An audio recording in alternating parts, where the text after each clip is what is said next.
very good morning and a happy Monday. Wishing you a great month ahead as well. Welcome to today's episode of Morning Well.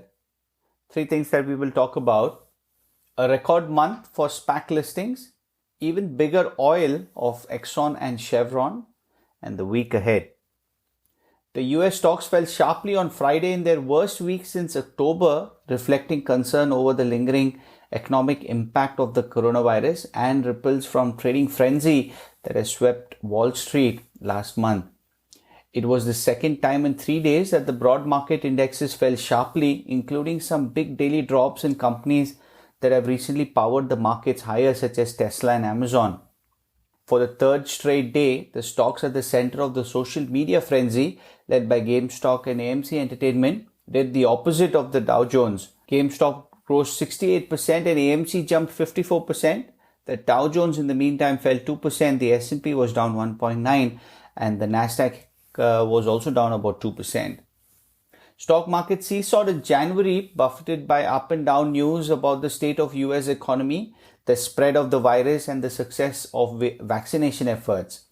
Pharmaceutical company Novavax soared about 65% on Friday after it said that the COVID-19 vaccine was about 89% effective in late-stage trial in the UK.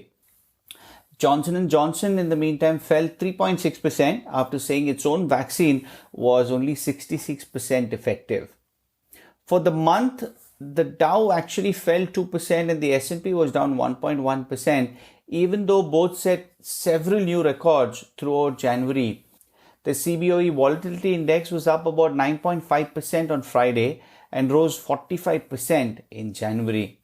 Earnings season continued Friday, with oil major Chevron falling about 4.3% after reporting a loss for the fourth quarter.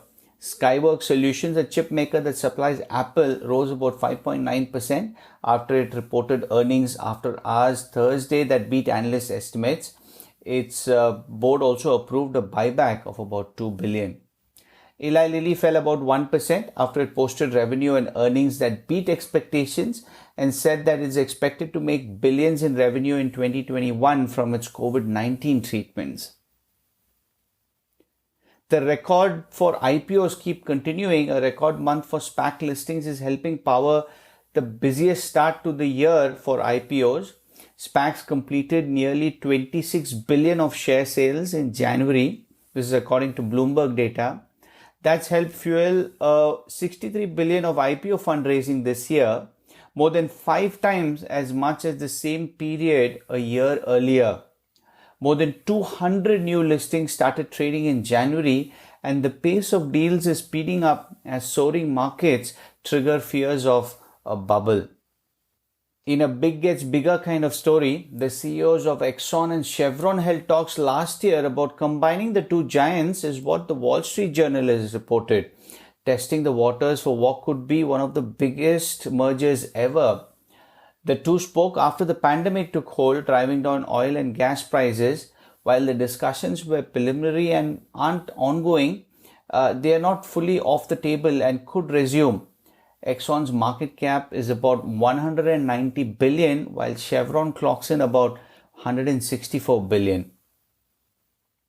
In terms of the week ahead, Australia and India take center stage. In Asia, RBI's Governor Lowe is expected to hold rates tomorrow, give a speech midweek and release a statement on policy on Friday.